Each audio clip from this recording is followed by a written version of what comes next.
আজি এই অংকৰ ক্লাছলৈ স্বাগতম জনাইছো। আজি মই আলোচনা কৰিবলৈ ওলাইছো বাস্তৱ সংখ্যা। বাস্তৱ সংখ্যাৰ 1.1ৰ পুনৰ আলোচনাটো তো তোমালোকে আগতে মানে স্কুলত এতিয়া চাগে তোমালোকৰ হলে পুনৰ আলোচনাটো হেতু কাৰণে মই হেতু নিকৰ তোমালোকৰ কিবা ডাউট থাকিলে মোক খুলিব পাৰা বা কমেন্টত ক'ব পাৰা তেতিয়া কৰাই দিম। এতিয়া এটো সোৱা তোমালোকে যোনটো আমি 1.1ৰ a b c এখিনি অংক কৰিব গৈছো। এই অংকখিনি কৰিবলৈ হলে আমি এই সূত্ৰটো ব্যৱহাৰ কৰিব লাগিব। যোনটো ইয়াত আছে ইউক্লিডৰ বিভাজনৰ প্ৰমেয়িকা। এটা সূত্ৰটো তোমালোকে চাই লোৱা। দুটা যোগাত্মক অখণ্ড সংখ্যা a আৰু b এনে আয়তীয় যৌগিক সংখ্যা qr1 যত a ইকুৱেল bq + r। এতিয়া এটো এই সূত্ৰটো আমি ব্যৱহাৰ কৰি এটা সূত্ৰ হ'ব। এটো তোমালোকে নোট কৰি লোৱা।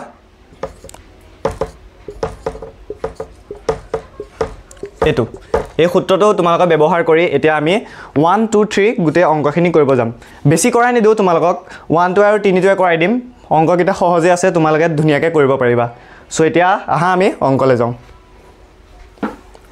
এতিয়া তোমালোকে ইয়া দেখিব পাইছা 1.1ৰ 1 নম্বৰটো আমি আলোচনা কৰিব লাইছো। ইউক্লিডৰ কলম বিধি ব্যৱহাৰ কৰি গসাগু উলিওৱা। এটো আই নম্বৰটো কৰাই দিছো 135 আৰু 225। এতিয়া আমি ইয়াত উলিয়াব লাগিব কোনটো ডাঙৰ। ইয়াত আমাক গসাগু উলিয়াব দিছে। সো আমি এটো উলিয়াব লাগিব কোনটো ডাঙৰ। এটা তোমালোকে দেখিবলৈ পাইছা 135 তকৈ 225 টো ডাঙৰ। সো আমি ইয়াত বহাই লৈছো 225 টো। তাৰছত 135 ৰ লগত আমি 225 ক হৰণ কৰিব লাগিব। এটো তোমালোকে দেখিব পাইছা 135 ক 225 ৰে এবাৰ হৰণ কৰি থোৱা আছে। এটো 135 ৰে 225 ক হৰণ এবাৰ কৰিলে আমি পাও 90। এটো দেখিব পাইছা 90। এটো জেনেকে ওলাইছে আমি এটো তেনেকে বহাই দিছো 225 135 * 1 + 90। এটো তোমালোকে দেখিব পাইছা। এতিয়া আমি 135 ক হৰণ কৰিব লাগিব। মানে এটো সোৱা 135 ক আমি কিহেৰে হৰণ কৰিলে কি পাম। এতিয়া 135 ক আমি 90 ৰে এবাৰ হৰণ কৰিছো।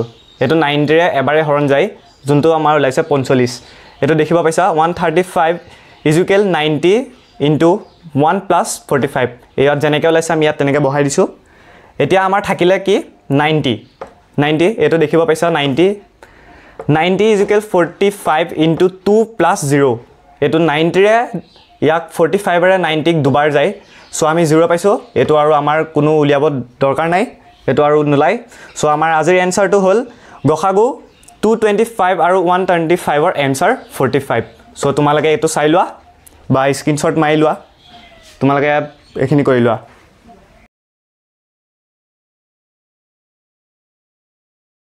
তোমালোকৰ অসুবিধা থাকে তেন্তে কমেন্ট কৰি জনাব পাৰা যে আমি এটো বুজা নাই বা এটো কৰিব পৰা নাই এটো কেনেকে কি পালা হেতু কলে আমি আৰু নেক্সট টা ভিডিওত আমি কৰি দিম। সো তোমালোকৰ কিবা ডাউট থাকিলে তোমালোকে কমেন্ট কৰিলে হ'ল। এতিয়া তোমালোকে এটো কপি কৰি লোৱা। এতিয়া আমি 3 নম্বৰটোলৈ আহিছো যোনটো 867 > 255। আমি এই দুটাৰ গসাগু উলিয়াব লাগিব। এতিয়া আমি যোনটো ডাঙৰ সংখ্যা দেখিব পাইছো এটো ডাঙৰ সংখ্যা এটো আমি ইয়াত পাতিম।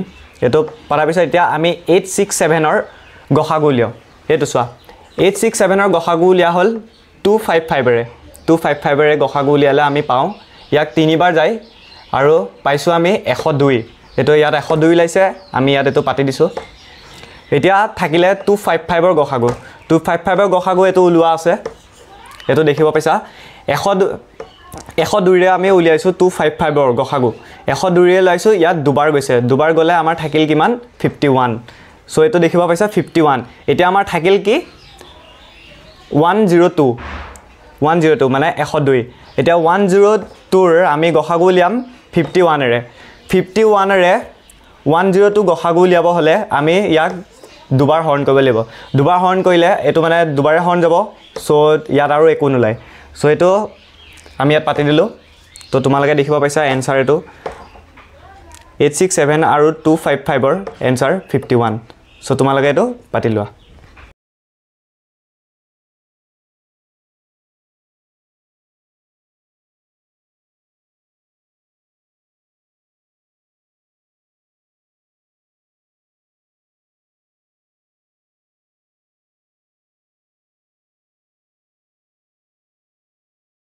এতিয়া আমি কৰিবলৈ গৈ আছোঁ 2 নম্বৰটো, য'ত ইয়াত কিতাপত প্ৰশ্ন দিছে, দেখুওৱা যে যিকোনো যোগাত্মক অযুগ্ম অখণ্ড সংখ্যা 6q + 1 বা 6q + 3 বা 6q + 5 আৰ্হিৰ য'ত q এটা কোনো অখণ্ড সংখ্যা।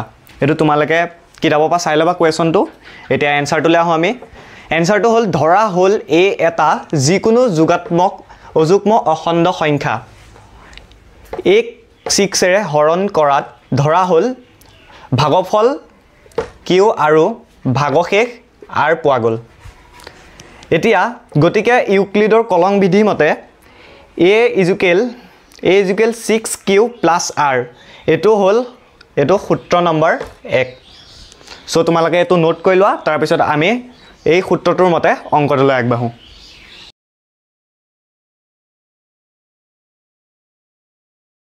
এতিয়া আমি 1 নম্বৰ সূত্ৰ প্ৰয়োগ কৰি পাইছোঁ যে আৰৰ মান উলিয়াব লাগিব। এইটো য'ত নেকি আৰৰ মান এইটোৰে আমি আৰৰ মান উলিয়াব লাগিব 0 r < 6। এতিয়া আমি এই 0ৰ পৰা 6ৰ ঘৰৰ ভিতৰত আমি যিকোনো বাচিব লাগিব। ধৰা 0 1 2 3 4 5। এতিয়া আমি এই 5টা দেখিছা বাছি লৈছোঁ 1ৰ পৰা 5লৈকে। এতিয়া যদি r = 0 সূত্ৰমতে 1 নম্বৰ সূত্ৰমতে, এতিয়া আমি এইটো 1 নম্বৰ সূত্ৰমতে বহুৱাই লৈছোঁ। a = 6q + 0 = 6q। এইটো হ'ল যুগ্ম সংখ্যা। এইটো r1 = 1। এইটো সূত্ৰমতে 1 নম্বৰ সূত্ৰমতে a = 6q + 1। এইটো হৈ গ'ল প্লাছ তোমালোকৰ অযুগ্ম সংখ্যা। এতিয়া r = 2 সূত্ৰমতে a = 6q + 2। এইটো হৈ গ'ল তোমালোকৰ যুগ্ম, দেখিব পাইছা। এতিয়া r3 লৈ আহিছোঁ। প্ৰশ্নমতে a = 6q + 3। এইটো তোমালোকৰ হৈ গ'ল অযুগ্ম সংখ্যা। এতিয়া r = 4 a = 6q + 4। এইটো তোমালোকৰ হৈ গ'ল যুগ্ম সংখ্যা। এতিয়া r5 লৈ আহিছোঁ। r5 হ'ল প্ৰশ্নমতে a = 6q + 5। এইটো তোমালোকৰ হৈ গ'ল অযুগ্ম সংখ্যা। এতিয়া আমি এই গোটেইখিনি কৰি পেলাই পাম। ধৰা তোমালোকে এতিয়া এইখিনি নোট কৰি লোৱা, ইয়াৰ পিছৰটো মই কৈ আছোঁ, এইখিনি তোমালোকে নোট কৰি লোৱা।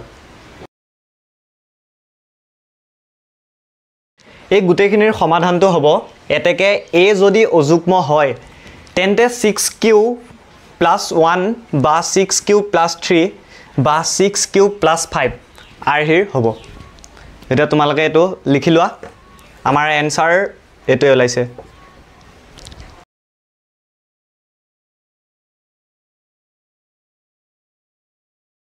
এতিয়া আহিছোঁ 3 নম্বৰ প্ৰশ্নলৈ। 3 নম্বৰ কুৱেশ্যনটো দিছে 616 সদস্যৰ এটা সৈন্য বাহিনী গোট 32 জনীয়া এটা সেনা দলৰ পিছে পিছে কদম খোজ কাঢ়ি যাবলগীয়া হ'ল। দুয়োটা দলেই একে সমান সংখ্যক স্তম্ভ কদম খোজ কাঢ়িবলগীয়া হ'ল। তেওঁলোকে খোজ কাঢ়িবলগীয়া স্তম্ভৰ উচ্চতম সংখ্যা কি হ'ব? এতিয়া উচ্চতম সংখ্যাটো কি হ'ব সেইটো তোমালোকে ইয়াত চোৱা। মুঠ সৈন্য বাহিনীৰ সংখ্যা তোমালোকে দেখিবলৈ পাইছা 616 জন। এটা গোটত থকা সৈন্যৰ সংখ্যা 32 জন। এতেকে 616 আৰু 32ৰ গসাগু হ'ব 616। 616 > 32। এতিয়া আমি 616ক 32ৰে হৰণ কৰিব লাগিব। এইটো আগতে শিকাই দিছোঁৱে, এইটো তোমালোকে চাই লোৱা, এইটো হৰণ কৰি থোৱা আছে। এতিয়া ইয়াত ওলাইছে 32ক 616ৰে হৰণ কৰোঁতে ওলাইছে 19। এইটো দেখিছা, এইটো ইয়াত যেনেকৈ আছে এইটো আমি ইয়াত তেনেকৈ পাতি দিলোঁ। এতিয়া 32ক আমি হৰণ কৰিব লাগিব। এইটো দেখিছা কৰি থোৱা আছে 32ক 8ৰে হৰণ। 32ক 8ৰে আমি 4বাৰ হৰণ কৰিছোঁ। চ' আমাৰ এইটো এনচাৰ ওলাই আছে 8। এইটো দেখিব পাইছা।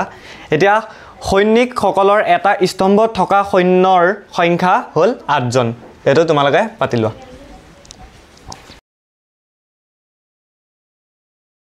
বুজিবলৈ তোমালোকৰ বাকি থাকিলে তেন্তে আমাক কমেন্টত ক'ব পাৰা আৰু যদি ভালকে যদি কিবা মানে নুবুজা আছা তেতিয়া ক'ব পাৰা আমাক কমেন্টত তেতিয়া আমি নেক্সট ভিডিঅ'ত গুটেটো ক্লিয়াৰ কৰি দিম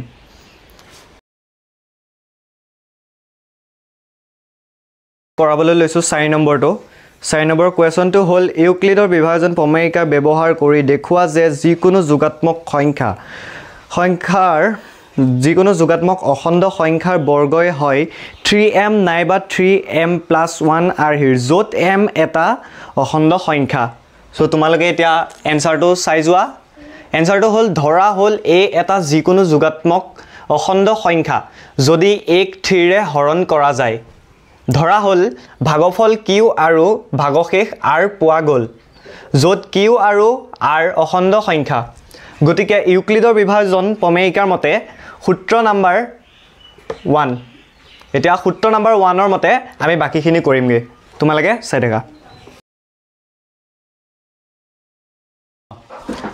এতিয়া আমি 1 নম্বৰ সূত্ৰৰ মতে পালো য'ত 0 less than r less than 3 এতেকে r ইকুৱেল 0 কাৰণ 0 পা আমি 3 লৈকে ধৰিব লাগে 3 টো অলৰেডি আছে হেতু কাৰণে আমি 2 লৈকে ধৰিছো যদি r ইকুৱেল 0 এতিয়া 1 নম্বৰ সূত্ৰৰ মতে a ইকুৱেল 3q + 0 এতিয়া +0 এটো আমি ডিভাইড কৰিম সো a ইকুৱেল 3q এটো 3q এতিয়া a square a whole square equal 3q whole square বৰ্গ কৰি আমি এবাৰটো পালো a whole square equal 3q whole square বৰ্গ কৰি আমি দুটা বৰ্গ কৰি পাও a square equal 9q square এতিয়া a square equal 3q whole square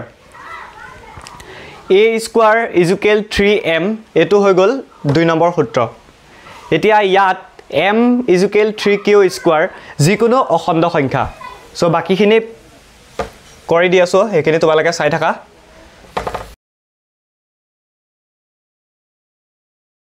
যদি আমি r1 টো সূত্ৰমতে কৰিলে a ইকুৱেল 3q + 1 দুইটা বৰ্গ এতিয়া আমি দুইটা বৰ্গ কৰি পালো a whole square equal 3q + 1 whole square আমি দুইটা ভাঙি লম a square equal 3q whole square plus 2.3q.1 plus 1 whole square এতিয়া আমি পিছৰ সমাধান কৰিম এটোৰ সমাধান হ'ব a square equal 9q square plus 6q plus 1 a square equal 3 into 3q square plus 2q whole plus 1 এটো সমাধান কৰি পালো a square equal 3m plus 1 so ইয়াত m equal 3q square plus 2q যিকোনো অখণ্ড সংখ্যা এখিনি তোমালোকে নোট কৰা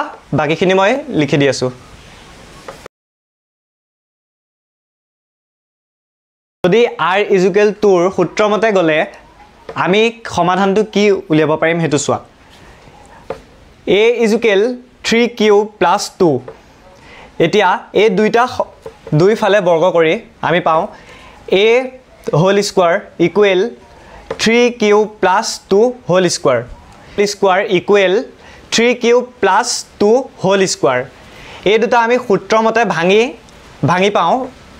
ভাঙি পাও a square equal 3q whole square plus a 2.3q.2 plus 2 whole square এতিয়া এটো সমাধান কৰি পাও আমি a square equal 9q square plus 12q plus 4 তাৰ পিছত পাও a square equal 3 into 3q square plus 4q plus 1 plus 1 তাৰ পিছত a square equal 3m plus 1 হল সমাধান নম্বৰ 4 এতিয়া আমি ইয়াত এটো সমাধান কৰি আমি পাও ইয়াত m equal 3q square plus 4q plus 1 যিকোনো অখণ্ড সংখ্যা 2 3 4 আমি যে আগতে যে পাইছিলো এটো 4 আগতে পাইছিলো আমি 2 3 একিটা পাইছিলো